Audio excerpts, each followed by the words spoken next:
అందరికీ నా ప్రత్యేకమైన శుభములు. మనందరం కలిసి దేవుని సంగతులను జ్ఞాపకం చేసుకుంటున్నాం, నేర్చుకుంటున్నాం కదా.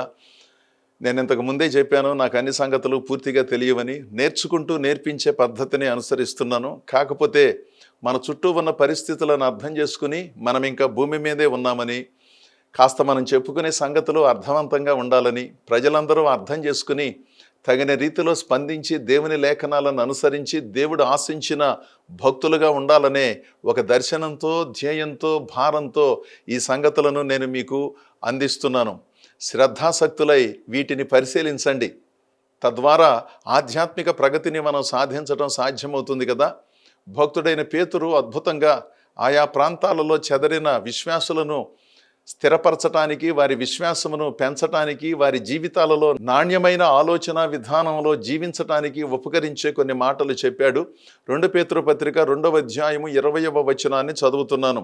వారు ప్రభువును రక్షకుడైన యేసుక్రీస్తు విషయమై అనుభవ జ్ఞానము చేత ఈ లోక మాలిన్యములను తప్పించుకుని తరువాత మరలా వాటిలో చిక్కుబడి వాటి చేత జయింపబడిన ఎడల వారి కడపటి స్థితి మొదటి స్థితి కంటే మరి చెడ్డదగును. చాలా సంగతులను అక్కడ ప్రస్తావన చేస్తూ విశ్వాసులైన వారిలో ఉండే అస్థిరత్వాన్ని గురించిన ఆలోచనలను చెప్పాడు. ఒకసారి మనందరం ఆలోచన చేస్తేనండి, ప్రభువుని విశ్వసించిన కొత్తలో ఎంతో ఉత్సాహంగా ఉంటారు కొంతమంది. ఎందుకంటే క్రొత్త ఒక వింత కదా. ఎప్పుడు చూసినా పాటలు పాడటం, పాటలు వినటం, దేవుని సన్నిధికి వెళ్ళటం, ఎక్కడ సమావేశం ఉంటే ఆ సమావేశానికి వెళ్ళాలని అనుకోవటం మంచిదే, తప్పేమీ లేదు. కానీ ఆ తర్వాత కాలానుగుణంగా వాళ్ళల్లో వచ్చే మార్పులు, ప్రజలలో వచ్చే మార్పులను బట్టి చల్లబడిపోయి దేవునికి దూరమయ్యే వాళ్ళను కూడా మనం చూస్తాం. ప్రజలతో కలిసినప్పుడండి కొన్ని సమస్యలు రాకపోవు కదా.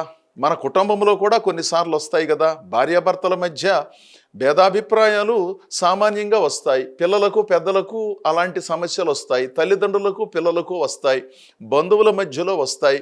ఏదైనా పొలం కొన్నప్పుడు కానీ, స్థలం కొన్నప్పుడు కానీ, వస్తువులు కొన్నప్పుడు కానీ, పెళ్ళిళ్ళప్పుడు కానీ కొన్ని సందర్భాలలో భేదాభిప్రాయాలు రావటం సహజం.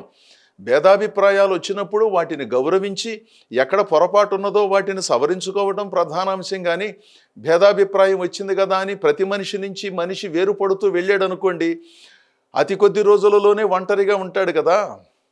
అంటే మనలో ఏ తప్పు లేదు, ఎంతసేపు ఇతరులలోనే తప్పున్నదనే భావన కూడా సరైనది కాదు కదా. తెలిసి కానీ తెలియక కానీ, ఆవేశంలో కానీ, అనాలోచనతో కానీ కొన్నిసార్లు మనం కూడా తొందరపడేదైనా ఒక మాట అనే అవకాశం ఉన్నది, ఇతరులనే అవకాశం ఉన్నది. కొన్నిసార్లు మీరు నేను అనకపోయినా అన్నామనే భ్రమలో వారు అనొచ్చు. తద్వారా వచ్చే పరిస్థితుల మధ్యలో కాస్త సమర్థించుకుంటూ జీవించడమే ప్రధానాంశం. ఇక్కడ భక్తుడు చెప్పిన సంగతి ఏమిటంటే, క్రీస్తు విషయమైన అనుభవ జ్ఞానము పొందుకున్న తర్వాత యహలోక మాలిన్యములను అంటించుకొని, యహలోక మాలిన్యములు ఏ విధంగా అంటుతాయండి? అనవసరమైన వాళ్ళతో స్నేహం చేయటం. స్నేహం చెయ్యొద్దు అని అనటం లేదు. స్నేహం చేసినప్పుడు మనలో ఉన్న మంచితనము, మనలో ఉన్న సహృదయము వారికి అర్థమయ్యేటట్లుగా చెప్పే పద్ధతిని అనుసరించాలి. కానీ వాళ్ళల్లో ఉన్న దుష్ట లక్షణాలన్నీ మనపైన ప్రభావం చూపేటట్లుగా ఉంటే ఎలాగూ అలాగే యహలోక మాలిన్యం అంటుకుంటుందన్నమాట. దేవునితోనూ దేవుని సంఘముతోనూ సత్సంబంధం కలిగి ఉండకుండాను ఆ సంఘమునకు వ్యతిరేకంగా మాట్లాడే వారి చుట్టూ తిరుగుతూ ఉంటారు భక్తులు అనబడిన కొంతమంది. వీళ్లలో అన్ని కోవలకు చెందిన వాళ్ళు ఉన్నారు. వీళ్ళందరూ మారు మనసు పొందారు, బాప్తిస్మం పొందారు. అదేమంటే పరిశుద్ధాత్మను పొందుకున్నామంటారు, దర్శనాలు వస్తున్నాయి, ప్రవచనాలు వస్తున్నాయి అని చెబుతారు. ఇవన్నీ నిజమే. కానీ వీళ్ళ స్నేహం ఏమిటి, వీళ్ళ మాటలు ఏమిటి? వీళ్ళు 2, 3, 4, 5, 6 కలుసుకున్నప్పుడు వీళ్ళ సంభాషణ ఏమిటండి? దైవ సంబంధితమైన పద్ధతిలో ఉన్నదా? ఎంతసేపు వాళ్ళ సేవకుల గురించి, తోటి విశ్వాసుల గురించి, అసలు వాళ్ళు ఎన్నడూ చూడనటువంటి దైవ సేవకుల గురించి వాళ్ళు ఇలాగంట, వాళ్ళు ఎలా అంట, వాళ్ళు ఎలా చేస్తున్నారంట, వాళ్ళు అలా చేస్తున్నారంట అని వాళ్ళు వీళ్ళు చెప్పిన మాటలను భుజాన వేసుకుని చర్చించటం. యహలోక మాలిన్యాన్ని అంటించుకోవటం అంటే ఇదే కదండి. ఆ కుటుంబాన్ని గురించి, ఈ కుటుంబాన్ని గురించి, ఆ సేవను గురించి, ఈ సేవను గురించి వీరు దగ్గరుండి చూసినట్లు అక్కడ జరుగుతూ ఉన్న సంగతులు ఎవరో చెబితే వాటిని భుజాన వేసుకుని చర్చించటం. వీళ్ళు దేవుని ఆత్మ కలిగిన వాళ్ళు, దేవుని చేత పిలువబడిన వాళ్ళుగా పరిగణించబడటం. ఒకసారి ఆలోచన చేయాలి. అదే పద్ధతిలో వాళ్ళ కుటుంబాల గురించి కానీ, మన కుటుంబాల గురించి కానీ ఎవరైనా అనవసరంగా చెప్పుకున్నప్పుడు బాధ కలుగుతుంది కదా. వాళ్ళ పిల్లల గురించి వీళ్ళ పిల్లల గురించి సంతోషంగా సంభాషించేవాళ్ళు ఆ కుటుంబాలలో ఉన్న పిల్లలు దారి తప్పిన స్థితి గురించి ఇతరులు సంభాషించినప్పుడు బాధపడతారు కదా. దారి తప్పిన స్థితులను ఆలోచించటం, మాట్లాడటం తప్పని నేను అనట్లేదు, కానీ ఇహలోక మాలిన్యాన్ని అంటించుకునే పద్ధతిలో భక్తిని జరిగించటం, అనుభవ జ్ఞానము పొందుకున్న తర్వాత కూడా, యేసుక్రీస్తులో వారు తిరిగి జన్మించిన తర్వాత కూడా మార్చుకోవలసిన వాటిని మార్చుకోకుండా, మందిరాలకు వచ్చినప్పుడే భక్తి, సమావేశాలకు వచ్చినప్పుడే భక్తి, దేవుని మాటలు బోధించినప్పుడే భక్తి, దేవుని మాటలు బోధించటం ఆపిన తర్వాత ఎవరిష్టం వచ్చినట్లు వాళ్ళు జీవించటం, విన్న తర్వాత ఎవరిష్టం వచ్చినట్లుగా వారు నిర్ణయాలు చేయటం సరి అయినటువంటి పద్ధతి కాదని పేతురు భక్తుడు చెబుతున్నాడు. అంటే మనందరం నేర్చుకోవలసిన సంగతి కదా. నేను ఇప్పటికే నేర్చుకున్నానండి, నేను పద్ధతిగా ఉన్నాను, యహలోక మాలిన్యాన్ని అంటించుకోకుండా ఉన్నాను అంటే సంతోషమే. అలాంటి వారికి నేను చెప్పే కొన్ని మాటలు వర్తించవనే సంగతిని గుర్తించాలి.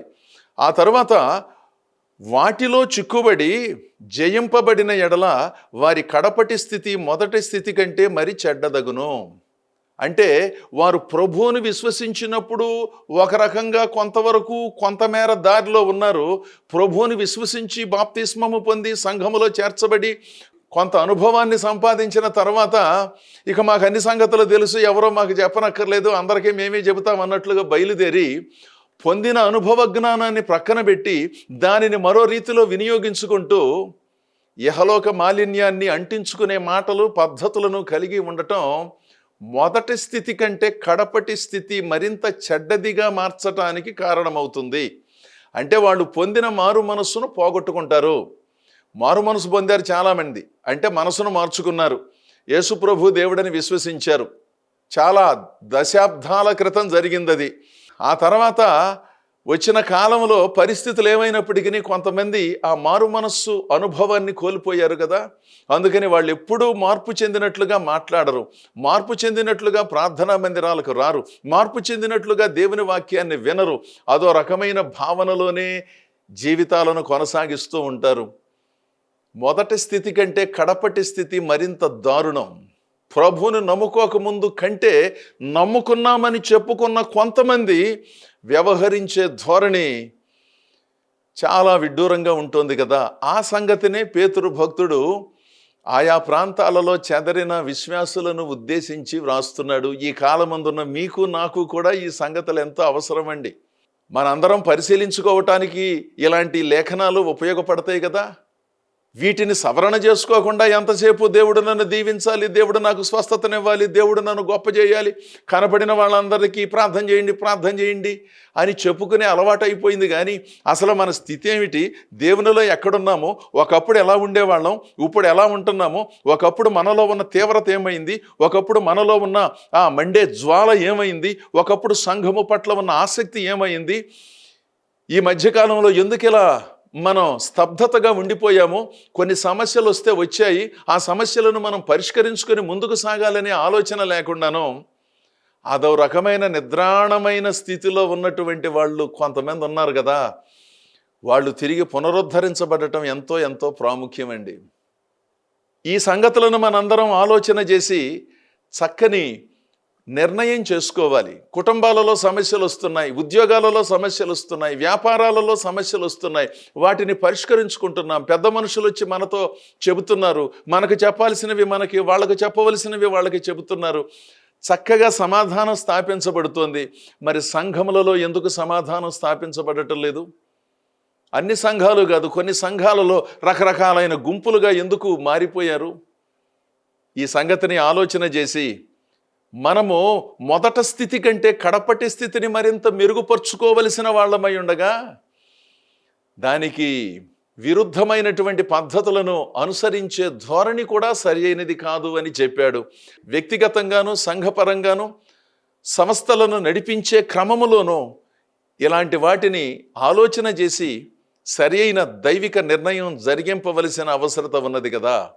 హెబ్రీ పత్రిక 6వ అధ్యాయము 4వ వచనములో ఈ విధముగా ఉన్నది: ఒకసారి వెలిగింపబడి పరలోక సంబంధమైన వరములను రుచిచూచి పరిశుద్ధాత్మలో పాలివారై దేవుని దివ్య వాక్యమును రాబోవు యుగ సంబంధమైన శక్తుల ప్రభావమును అనుభవించిన తరువాత తప్పిపోయిన వారు తమ విషయములో దేవుని కుమారుని మరలా సిలువ వేయుచు బాహాటముగా ఆయనను అవమానపరుచుచున్నారు గనుక మారుమనస్సు పొందునట్లు అట్టి వారిని మరలా నూతనపరచుట అసాధ్యము. 4, 5, 6 వచనాలు కలిసి ఉన్నాయి అనుకోండి. ఈ మాటను ఎవరు చదివినా అర్థం అవుతుంది. నేను పెద్దగా వివరించి చెప్పనక్కర్లేదు కదా, ఎందుకంటే కాస్త సులభంగానే ఈ సంగతులన్నీ కూడా ప్రస్తావించబడ్డాయి. ఒకసారి వెలిగింపబడి పరలోక సంబంధమైన వరములను రుచి చూడటం, పరిశుద్ధాత్మలో పాలివారై కొంతకాలం జీవించి ఆ తర్వాత రాబోవు యుగ సంబంధమైన శక్తుల ప్రభావమును అనుభవించిన తరువాత తప్పిపోయిన వారు, అంటే కొంత అనుభవములో కొంతకాలం కొనసాగి అసలు మా పాస్టర్ గారే దేవుడు తర్వాత దేవుడు, ఈ సంఘము నా ఇల్లు తర్వాత ఇల్లు అని చెప్పి వాళ్ళ చుట్టూ తిరిగి వాళ్ళకి ఏ విధమైన విశ్రాంతి లేకుండా చేసి అభిమానాన్ని కురిపించి చాలా వ్యవహారం చేసి ఉన్నట్టుండి అసలు ఏం జరిగిందో ఏంటో ఎవరికీ అర్థం కాకుండా తమను తాము ఉపసంహరించుకుంటారు. ఏం జరిగిందో వాళ్ళకి తెలుసో లేదో మనకు తెలియదు, మనకు మాత్రం తెలియదు. ఇంత గొప్ప అనుభవము కలిగిన వాళ్ళు, ఇంత గొప్ప పరిశుద్ధాత్మను పొందిన వాళ్ళు, ఇన్ని గొప్ప దర్శనాలను చూసిన వాళ్ళు, దేవునిలో అలౌకికమైన ఆనందాన్ని పొందుతున్నామని చెప్పేవాళ్ళు చిన్న సమస్య వచ్చినప్పుడు పరిష్కరించుకోవడం చేత కదా, కుటుంబాలలో చిన్న సమస్య వచ్చినప్పుడు పరిష్కరించుకోవడం చేత కదా, ఒకవేళ సంఘములో తోటి విశ్వాసులతో కానీ దైవ సేవకులతో కానీ కొన్నిసార్లు పరస్పరంగా కొన్ని భావాలు పంచుకోవలసి వచ్చినప్పుడు ఏదైనా చిన్న నలకలు లాంటివి అడ్డుపడితే వాటిని పరిష్కరించుకోవటం చేత కదా, ఎంతసేపు నేను నేను నేను ఇద్దరూ గొప్పవాళ్ళుగా భావిస్తూ ఎవరో ఎవరికి లోబడకుండా విచిత్రమైన పద్ధతులను అనుసరిస్తూ నేనే సరి అయిన మనిషినని, నేనే సరి అయిన మనిషినని మీరు అనుకుంటే ఇంకా పరిశుద్ధాత్మలో పాలివారం అవ్వటం ఏమిటి? రాబోవు యుగ సంబంధమైన శక్తుల ప్రభావాన్ని అనుభవించటం ఏమిటి? దేవుడు అనుగ్రహించిన మారు మనస్సును పొందటం ఏమిటో దానికి ఏ విధమైన సమాధానం ఎవరైనా చెప్పగలరా? మనం ఎంత సమాధానాన్ని కోరుతూ వారి దగ్గరకు వెళ్ళినా వారు సహకరించినప్పుడు మీరు నేను చేసేదేమీ లేదు. మనం సమాధాన పడాలని ఆశించినా వారు సమాధానానికి దూరంగా పారిపోతున్నారు అనుకోండి, మనం ఎవరం చేసేదేమీ లేదు. ఆ సంగతులను వదిలేయండి. రాబోవు యుగ సంబంధమైన శక్తులను గురించి అనగా దేవుని ఆలోచనలు, దేవుని ప్రణాళికలు, దేవుని శక్తి, పరిశుద్ధాత్మ ప్రభావము వీటన్నిటినీ అనుభవించి ఎన్నో దర్శనాలను చూచి ఎంతోమందికి చెప్పి ఎంతో గొప్ప సేవ చేసి ఉన్నట్లుండి చిన్న సమస్య రాగానే పరిష్కరించుకోవటం తెలియదన్నట్లుగా భావించి దూరమయ్యే పరిస్థితులను కల్పించుకుంటున్నారే కొంతమంది. అది సరి అయినటువంటిది కాదు. మొదటి స్థితి కంటే కడపటి స్థితిని మరింత చెడ్డదిగా చేసుకుంటున్నారా? అది వారి ఉద్దేశం కాదు, కానీ వారికి తెలియకుండానే, అనగా అట్టి వారికి తెలియకుండానే అదేమైనా జరుగుతుందా? ఒకసారి వెలిగింపబడి పరలోక సంబంధమైన వరములను రుచి చూచి పరిశుద్ధాత్మలో పాలివారైన వాళ్ళు ఎందుకు ఇలా జరిగిస్తున్నారు? హద్దు మీరిన స్వాభిమానం కదా. నేను చెప్పినట్లు వినాలి, నేను చెప్పినట్లు సంఘంలో అన్ని కార్యక్రమాలు జరగాలి, నేను చెప్పినట్లు పాస్టర్ గారు వాక్యం చెప్పాలి, నేను చెప్పిన పాటలు పాడాలి, నేను అనుమతించిన అతిథులను మాత్రమే పిలిచి దేవుని వాక్యాన్ని చెప్పించాలి. ఏదో ఒక పేరుతో అనవసరమైన పెత్తన ధోరణిని సంఘములో చూపిస్తూ అదో రకమైన భక్తిని కొనసాగించేవారు వారు పొందిన అనుభవాన్ని ఎక్కడో కోల్పోయారని మనం అనుకోవాలి. ఒకప్పుడు నిజాయితీగా దేవుని సేవించిన మొత్తానికి మధ్యలో ఏదో జరిగింది, వారు పొందుకున్న అనుభవాన్ని కోల్పోయినందున ఇంత విచిత్రమైన కార్యక్రమాలు ఈ రోజుల్లో జరుగుతున్నాయి. వారు సేవకులైనా విశ్వాసులైనా మరి ఎవరైనప్పటికీ ఈ సంగతులు పరిశీలించుకోవాలి కదా. మొదటి స్థితి కంటే కడపటి స్థితిని మెరుగుపరుచుకోవలసినది పోయి ప్రభువుని నమ్ముకున్న క్రొత్తలో మనం ఎంతో చక్కగా దేవుని సేవించిన స్థితి కంటే మించిన స్థితిలోకి అనుభవము సాధించిన కొద్దీ వెళ్ళవలసినది పోయి, క్రొత్త వారిని దేవుని సంఘానికి నడిపించవలసినది పోయి, ఉన్నవాళ్ళని చెదరగొట్టే పనులు చేస్తూ సంఘములో ఐక్యతకు విఘాతాన్ని కలిగించే మాటలు మాట్లాడుతూ విచిత్రంగా వ్యవహరించే పద్ధతులు కొంతమందిలో ఉన్న సంగతి మీకు తెలుసు కదా. మీ సంఘాలలో కూడా ఇలాంటి వాటిని చూస్తున్నారు కదా. అలాంటప్పుడు వారి మొదటి స్థితి కంటే కడపటి స్థితి గొప్పదని మనం ఏ విధంగా చెప్పగలం? ఎందుకు ఆ విధంగా వారు మార్పు చెందారు? ఈ సంగతులను పునరాలోచన చేయాలి. నేను విశ్వాసినే, నేను సేవకుణ్ణే, నేను నాయకుణ్ణే అని చెప్పుకోవటం కాకుండాను మన మొదటి స్థితి ఏమిటి, ఇప్పుడున్న స్థితి ఏమిటి, ఒకప్పుడు ఏ విధంగా భక్తి చేశాము, ఇప్పుడు ఏ విధంగా భక్తి చేస్తున్నాం, ఒకప్పుడున్న ఆలోచనలు ఆశయాలు ఏమిటి, ఇప్పుడేమిటి, సొమ్ములు రాకముందు ఎలా ఉన్నామో సొమ్ములు వచ్చినాక ఎలా ఉన్నాం, మన పిల్లలు చిన్నప్పుడు ఎలా ఉన్నామో వాళ్ళు పెరిగి పెద్దవాళ్ళై విదేశాలకు వెళ్ళి ఆస్తిని సంపాదించి అపరిమితమైన సంపాదనలో ఉన్నప్పుడు వాళ్ళు ఎలా ఉన్నారు, వాళ్ళను బట్టి మనం ఎలా ఉన్నాం. అస్థిరమైన ధనమును నమ్ముకుని విచిత్రంగా వ్యవహారం చేస్తామా? ఈ రోజుండి రేపు కనబడకుండా పోయే అనవసరమైన సంగతుల చుట్టూ తిరిగి భ్రమలో ఉంటామా? దేవుని చేత ఆశీర్వదించబడటం మంచిదే, ఇల్లు కట్టుకోవటం మంచిదే, కారు కొనుక్కోవటం మంచిదే, సంపదలను సృష్టించుకోవటం మంచిదే, కానీ వాటి వెలుగులో భక్తి చేస్తామా? అవి నిన్నగాక మొన్న వచ్చినాయండి. ఈ దేవుడు నా చిన్నప్పటి నుంచి నా గుండెలో ఉన్నాడండి అయ్యా. ఆ దేవుడే నాకు ప్రధానం. ఆ దేవుని వలన ఇవన్నీ సంక్రమించాయి. వీటి వలన నాకు దేవుడు రాలేదు కదా, దేవుని వలన ఇవన్నీ వచ్చాయి. అవి వస్తే రానివ్వండి. నేను దేవునిలో అప్పుడు ఎలా ఉన్నానో ఇప్పుడు కూడా అలాగే ఉన్నాను. అప్పుడు ఎలా నా దేవుని గురించి ఆలోచిస్తున్నానో, నా దేవుని సేవలో ఏదో ఒక విధంగా నేను ఉపయోగపడాలని అప్పుడు ఎలా అనుకున్నానో, అప్పటికంటే ఇప్పుడు నేను ఎక్కువ అనుకుంటున్నాను అని చెప్పగలిగిన వాళ్ళు మొదటి స్థితి కంటే తమ కడపటి స్థితిని మెరుగుపరుచుకున్న వారుగా మనం పరిగణించాలి కదా. ఆలోచించండి. అనుభవాలు మనలను ఒదిగి ఉండేటట్లుగా చెయ్యాలి. ఆశీర్వాదములో ఒదిగి ఉండటం నేర్చుకోవాలి. అంతేగాని నన్ను మించిన వాళ్ళు లేరు, ఎవరైనా నా దగ్గరికి రావాలి, నేను ఎవరి దగ్గరికి వెళ్ళను, నేను ఏ సమావేశానికి వెళ్ళను, కేవలము ప్రసంగాలు చేయటానికే వెళతాను, కేవలము సాక్ష్యం చెప్పడానికి అవకాశం ఇస్తే వెళతాను, పాట పాడటానికి అవకాశం ఇస్తేనే వెళతాను, అంతేగాని నేను ఎక్కడికి పడితే అక్కడికి వెళ్ళను అంటే, ఒకవేళ వెళ్ళను అనటానికి సరి అయిన కారణము అనారోగ్యము కానీ, మరో సమావేశం కానీ, కుటుంబంలో ఏదైనా మన బాధ్యత ఉంటే ఆ దారి వేరు. అన్ని సమావేశాలకు అందరూ వెళ్ళలేరు. ఎందుకంటే దేవుని సేవలో ఎన్నో బాధ్యతలు ఉన్నాయి. కానీ వెళ్ళగలిగిన అవకాశము ఉన్నప్పటికీ నేనెందుకు వెళ్ళాలి, నేను చాలా ఉన్నతమైన మనిషిని అనే భావనతో ఉపసంహరించుకోవటం సరైన విధానం కాదు కదా అనేదే నా ఆలోచన. పరిశీలించండి. ఒకసారి వెలిగించబడి పరలోక సంబంధమైన సంగతులను రుచిచూచి పరిశుద్ధాత్మలో పాలివారై రాబోవు యుగ సంబంధమైన శక్తుల ప్రభావాన్ని అనుభవించిన తర్వాత విచిత్రంగా వ్యవహారం చేయటం ఎవ్వరికీ మంచిది కాదు. వారు సేవకులైనా విశ్వాసులైనా మరే స్థాయిలో ఉన్నా ఎవరికి మంచిది కాదు. ఆ మొదటి స్థితి కంటే మెరుగైన ఆధ్యాత్మిక స్థితిని పొందుకోకుండా మరో స్థితిలో ప్రవేశించడం దేవునికి మహిమను తీసుకుని రాకపోగా మనకు ఏ విధమైన దీవెనలను ప్రసాదించదు అనే సంగతిని చెబుతున్నాడు.